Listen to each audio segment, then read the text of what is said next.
welcome everyone to today's episode, I guess, whatever the fuck you want to call it.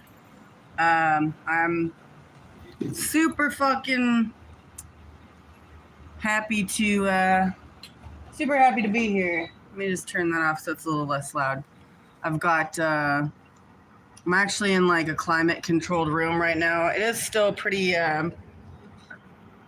muggy. You might notice that I'm a little bit sweaty. That's just how it is down in the South this time of year. Hey, what's up, everybody? Fuck yeah. Oh, God, I have gross shit stuck to my sweaty body, so that's cool. Not sure what the fuck that is.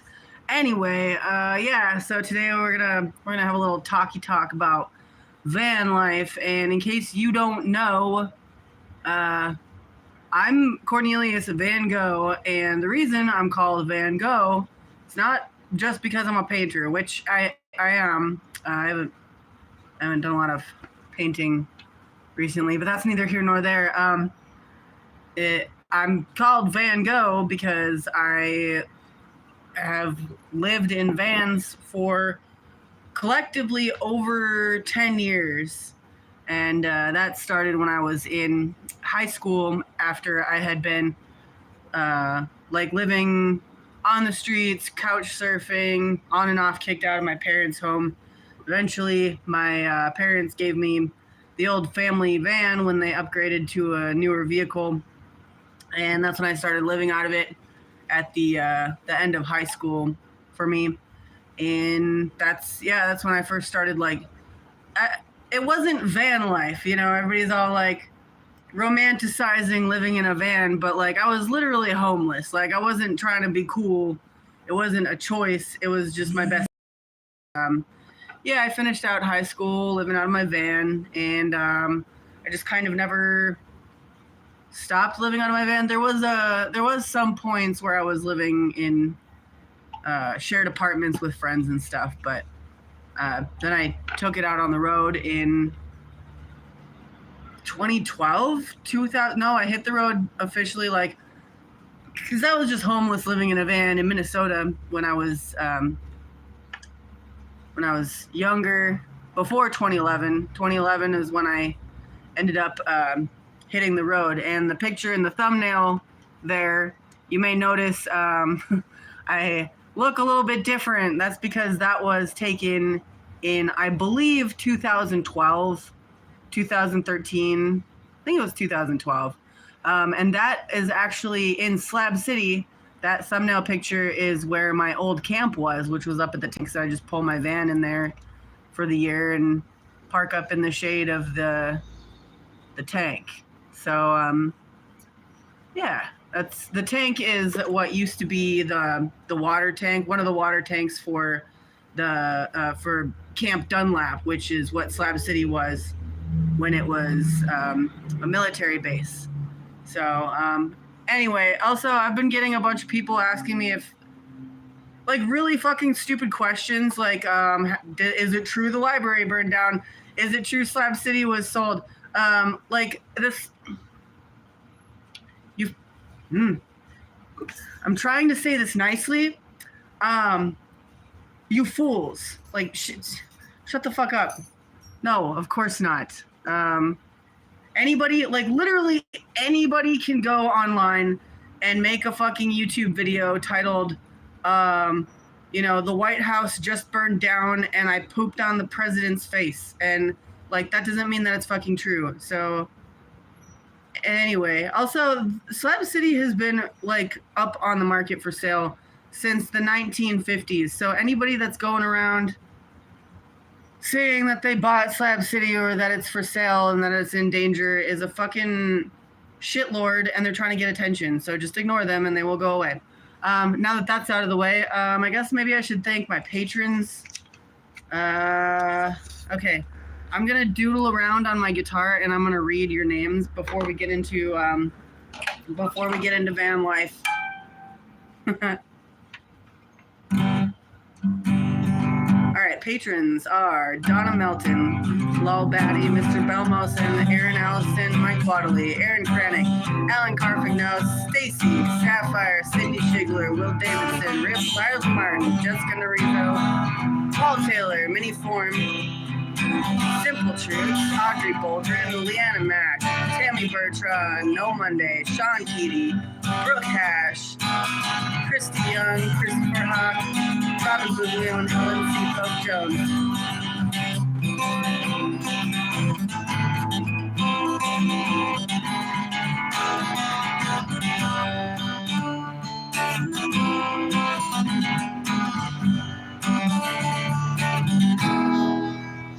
Anyway, thank you all very much. I appreciate it. That's how much I appreciate you. You get a little ding dong doodly do. Winnie Bella says we've unsubscribed. Oh, it says we've unscribed, but the library did burn down, liar. Okay, Winnie Bella, you no longer get to make comments on my channel. Oh, somebody else already muted them. Awesome. Cool. Yeah, I think I would know if my own fucking house burned down. Yeah, literally anybody can go and say whatever the fuck they want to on the internet. There's not really like any way to police people other than muting them on platforms, but like YouTube doesn't know how Slab City works. Anyway,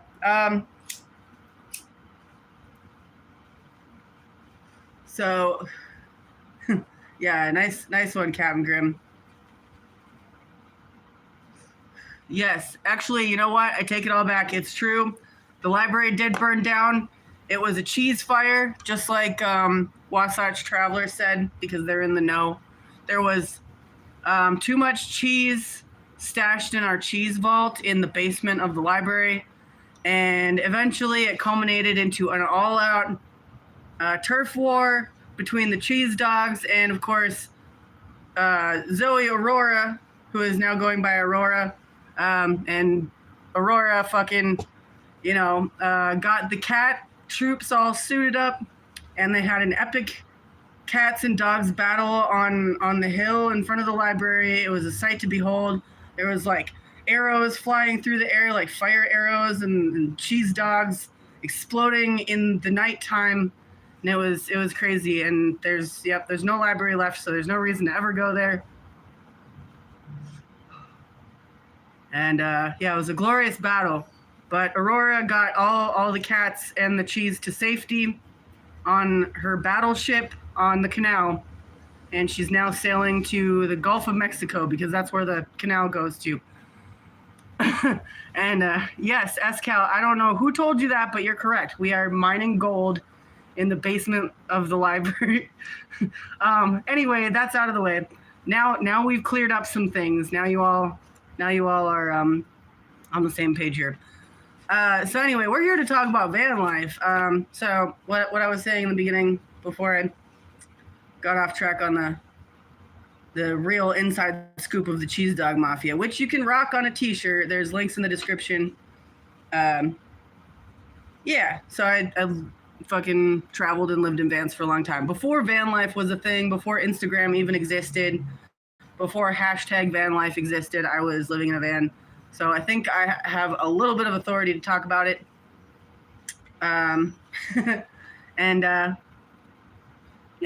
So I've had a lot of time to kind of experiment with what works and what doesn't in a van, and the ways that I can be more comfortable. I've traveled with like a bunch of people, and I've traveled mostly just with myself, and sometimes, well, for a while I was traveling with my cat, and I didn't get Satan until I was living at the library, like my first or second year.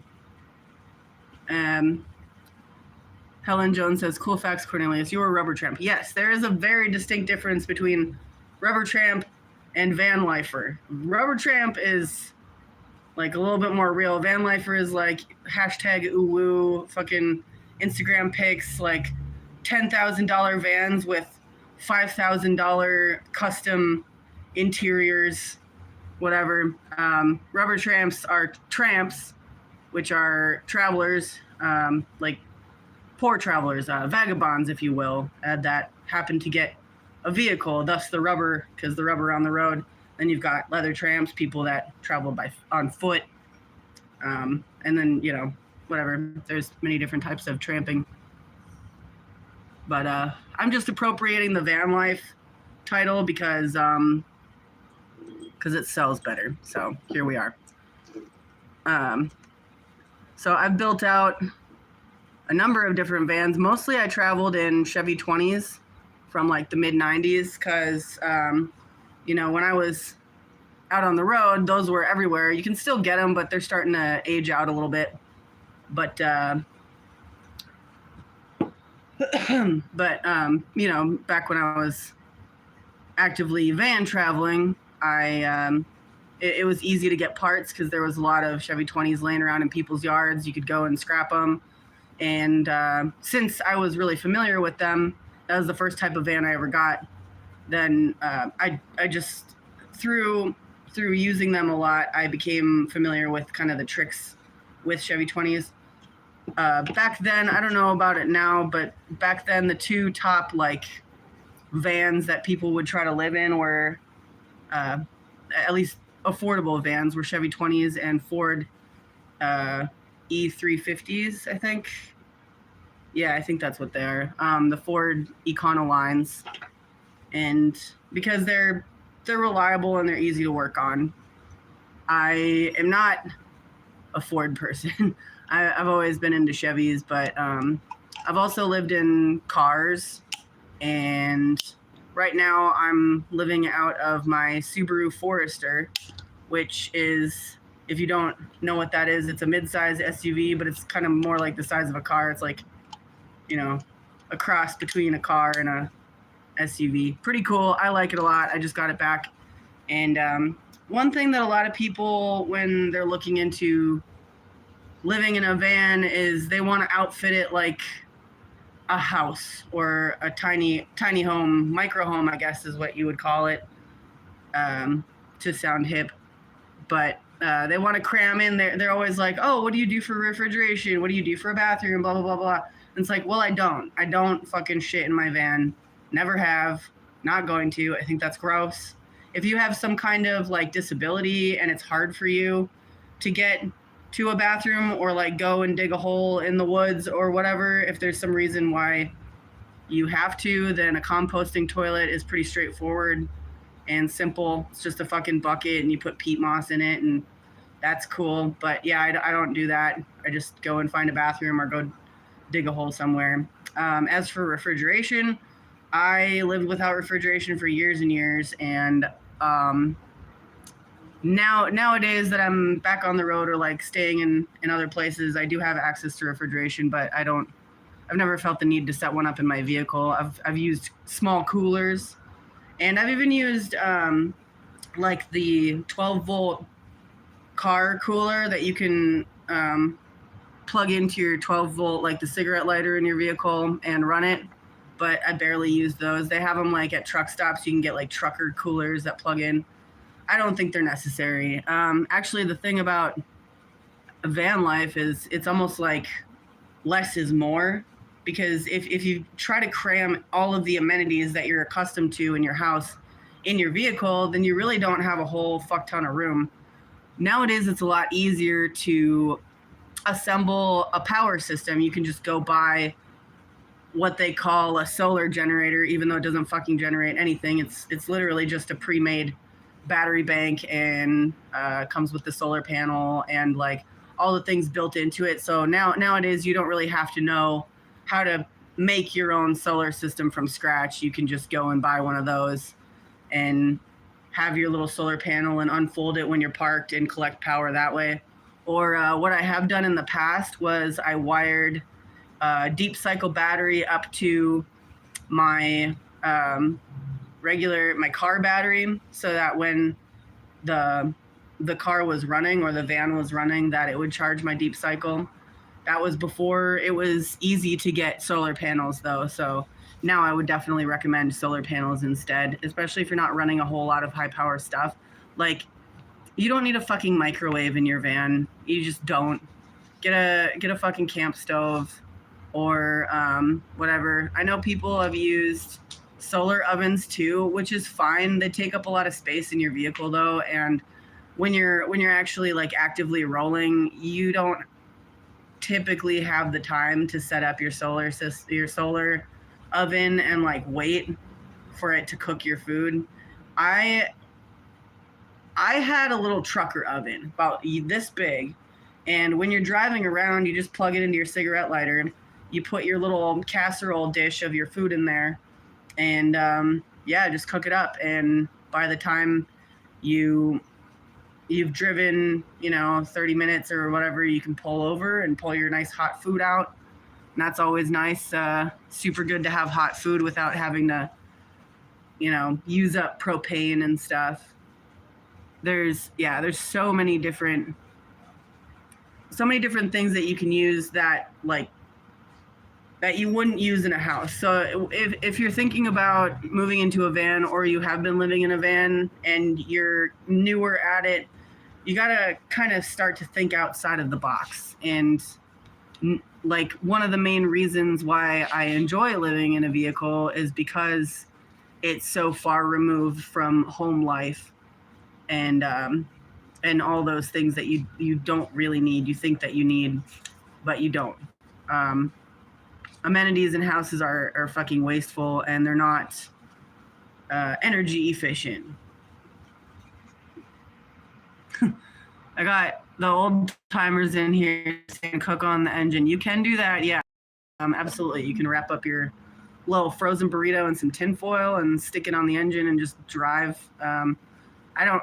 I have done that, but I really liked the trucker oven. So if you're at a dank ass truck stop, the ones where they have a fuck ton of cool like gadgets and stuff, take a look at the trucker implements. Those are fucking awesome.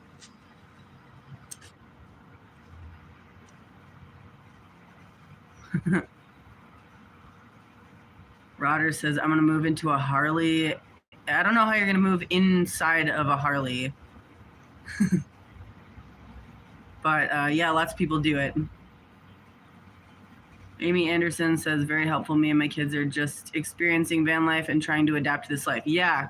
Well, yeah, like I'm trying to say, like, keep in mind, everybody else, especially like the rich hashtag van lifers, are going to tell you that you need to buy this thing and that thing. And like, you really, really don't. Like, you can get by with like 100-watt solar panel, and you even need a huge battery bank, but they've got the Jackery ones that are pretty dank, and you can also jump your vehicle off of it. So if you run out of power for whatever reason, your battery dies, you can also use it to jumpstart your vehicle. I'm not particularly loyal to specifically Jackery. That's just, I think, the one that a lot of people have bought recently, and a lot of people like them. So there's comparable battery banks with the inverter and the charge controller built into them already, and that's really nice to have. And fuck a fridge, guys. Like, seriously, just start to become familiar with what keeps, how long it keeps for. Like, a lot of vegetables, you don't even really need to refrigerate or keep that cold, as long as you know how long they'll last, and just try to eat them up while they're fresh. Benny Benningmeyer says, I'm a camper guy. I like the simple life. I'm going to be fucking real. I hate fucking campers, and I fucking hate RVs. I'm sorry. I think they're stupid. But if they work for you and you like them, then fuck yeah. Because then you don't really have to like worry about all the things. It's already got all the shit built into there, and you can just move right in and feel almost like you're living in a small house. But that's kind of why I don't like them. I think like a lot of the amenities inside of them are unnecessary and just in the way and taking up space, and they also just don't get great gas mileage, and they're hard to work on. And yeah, I don't know, but there's definitely some that are better than others. There's a reason why I prefer vans. John McKenzie is having a tantrum because I'm not acknowledging them. So I'm going to put you in timeout. I don't owe you shit, bud. Sorry. I don't answer every single fucking question. Kim's Nature says, channel says, as long as my avocados last, I'm all good. Well, also, if you know how long avocados last for without being like refrigerated or, just don't put them in the fucking direct sunlight. But yeah, food storage is like a whole other fucking animal. Like, I prefer to carry canned and dry goods, and then when I get the chance to, I'll go and buy fresh stuff to like cook up with it. Like today, I just bought some ground beef, and I'm gonna cook that up and add it to some canned beans and some parboiled rice and stuff, and make a nice beef stew, or good stuff like that.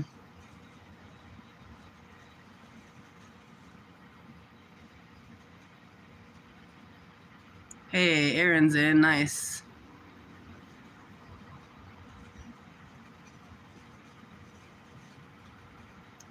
Spooky's World says, what vehicle would you recommend for grandma and her small dog? I don't know. It's up to you. There's like literally what's the best thing for one person isn't going to be the best thing for you. And my best advice is just to like go and try it out.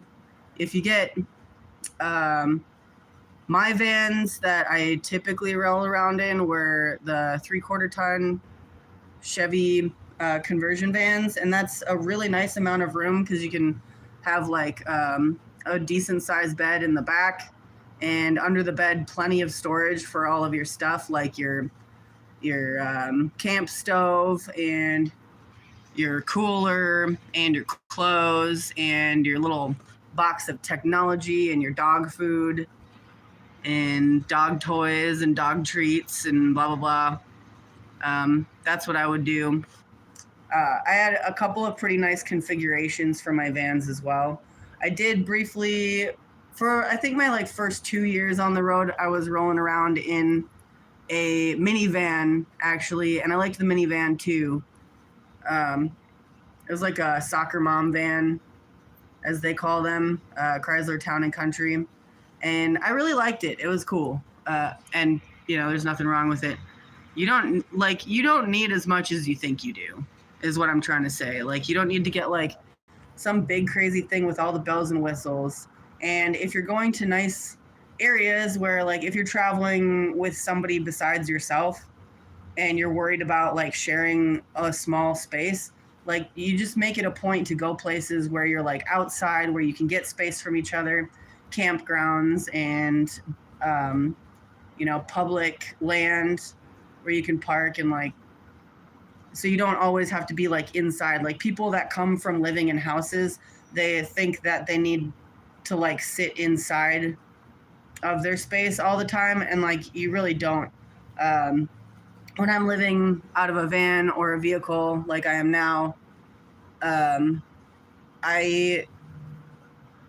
don't plan to be sitting inside of my vehicle. That's just the thing that brings you to places and where you can sleep at night, so you don't have to worry about where you're going to sleep. But other than that, like you should, like, I always would say, the world is my living room, the world is my backyard, and that's how you should treat it. The vehicle takes you to the places that you go and exist in and inhabit and enjoy and get exercise and get all the space that you need.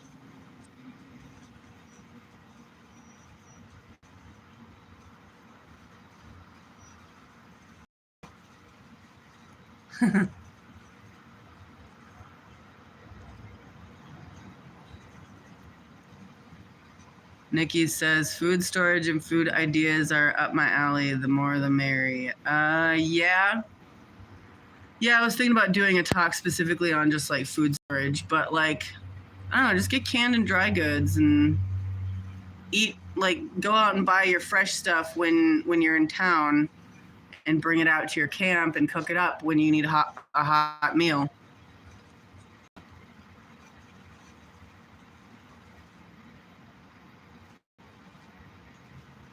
Benning says, I live in Germany. Motorhomes are pretty small here. I have a small one as well.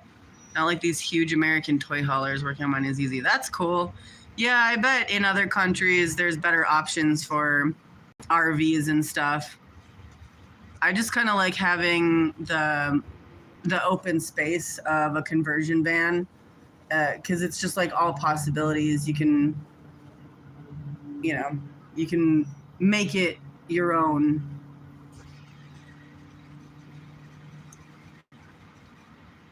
Grandma Red says, I do fine in a minivan with a Neapolitan Mastiff.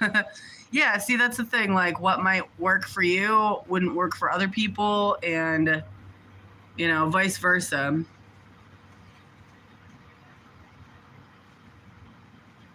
In Texas says, for sleeping, do you need enough space to stretch out in? Well, yeah.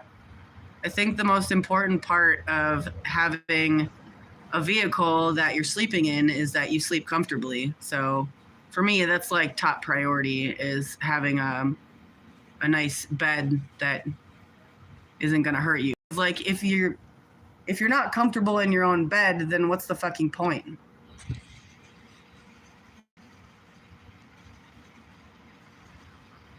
Bus Dweller says, I live in an ambulance. That's awesome. I've thought about that too. Before I bought my school bus, I was looking at a couple of ambulances, but I decided against them because the way that they're built out is actually not super space efficient for my purposes.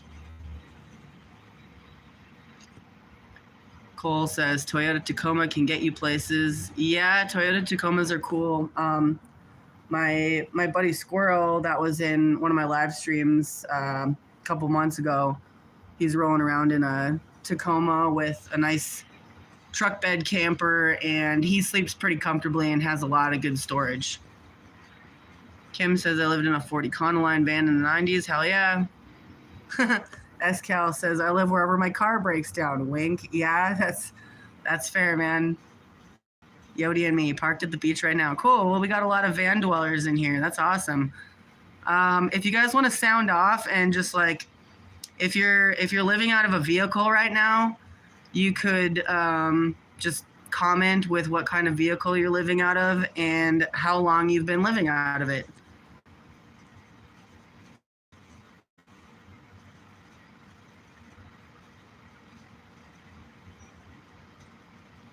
Hell yeah, Captain Grimm says donations always welcome.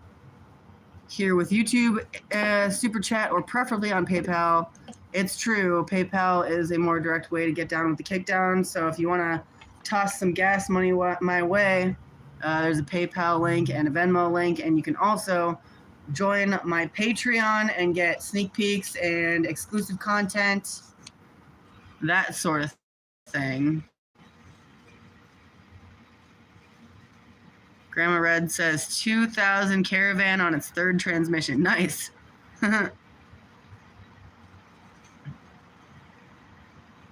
Sylvie Walker finally made alive. Hell yeah, from Scotland. What's up, Sylvie?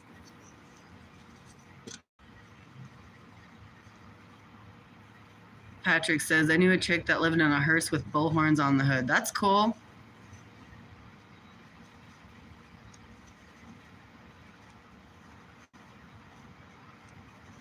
Douglas says 2011 Jeep Patriot. Yodi and me says Ram, 6 years.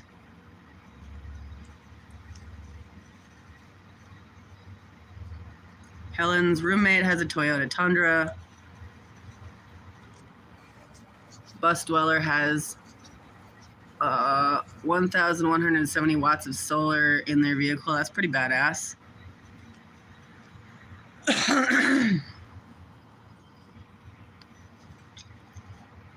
Lo-Fi Wandering has been living in a 1989 RV for 5 years since the Paradise wildfire. Wow, that's crazy. John McKenzie was living in a 2002 extended bag GMC van. Bought it with a bed and electric lines already in it. That's badass. Hell yeah. Benning has a 1986 Fiat Ducato camper. I don't know what that is, but that sounds pretty cool. 2018, Dave's not here, says 2018 Diamondback Handro 2 gravel bike with a hammock and a tarp. Badass, man. Very cool. Wow, we got a bunch of fucking rock stars in here. Maybe you guys should be fucking running the show. Yeah, I don't know. Yeah, I've typically I build my own bed frame in my van. I've done it out of wood before because that was what was available. But when I had more money, when I was building up my bus, I built the bed frame out of angle iron mostly, and that was super super clean and efficient, and not as not as bulky as the carpentry bed frames that I would have, and those in my vans would weigh them down too. So definitely, if I was going to build out a van with a bed frame in it again, I would drop the money for the angle iron instead, and just like build it out from scratch. The cool thing about the Chevy 20 is if you make the bed frame in the back between the windows, the extra space up to the windows adds like a few extra inches on either side. So a person that is 6 foot can actually sleep width-wise across the van and not have to curl up. That's one thing. If you're a taller person, van life can be a lot more uncomfortable unless you build out the bed on the side so you stretch lengthwise across the van, which works really good for a lot of people. But I think spatially, it's a little bit less efficient. But if that's what you got to do, you got to do. Like I said earlier, like if you're not comfortable sleeping in your fucking vehicle, then what's the fucking point? When I was rolling around in King Ratchet, of course, that is a 2-door fucking Mitsubishi Mirage. It's small. I did sleep in it a handful of times when I had to. It's really not very comfortable though, and I would avoid it whenever possible. But I would just find a cool campground and set up my tent, or park the car somewhere and do a stealth camp behind like a dumpster or some shit. And that's fine. I actually prefer sleeping on the ground personally. That's just me. My back gets fucked up when I'm on a soft bed every time. When I was living out of Vango, that's actually where my name comes from, Cornelius Van Gogh, because I named all my vans that, Van Gogh 1 through 6, I think. But when I was in like Van Gogh 2, maybe, and on, I would just go out and get like a real thin futon mattress, because you can kind of squish it into shape on the bed so that, it reach, like if you get a regular mattress and try to squeeze it widthwise in the back of a van, it doesn't really fit in there. It's a tight squeeze. So I would just get a futon mattress. For a while, I had a really nice Amish-made futon mattress I got off Craigslist. It was like stuffed with down, and that lasted me for years and years, and I loved that fucking thing. And that was nice. So I don't know. I recommend futon mattresses personally because you can squish them in there. But I really like the thinner ones because I don't know. I just like a firmer sleep. Thanks, Helen. Appreciate the kick down. Ravel asks, do you use a portable AC? No, pretty much don't. Have like never had AC up until the car that I have now, which has AC in it and heat, and it's pretty great. It's definitely the most luxe vehicle that I've ever lived in. What's nice about it too is it has the remote start. So on like a particularly hot or cold night, I can just like, while I'm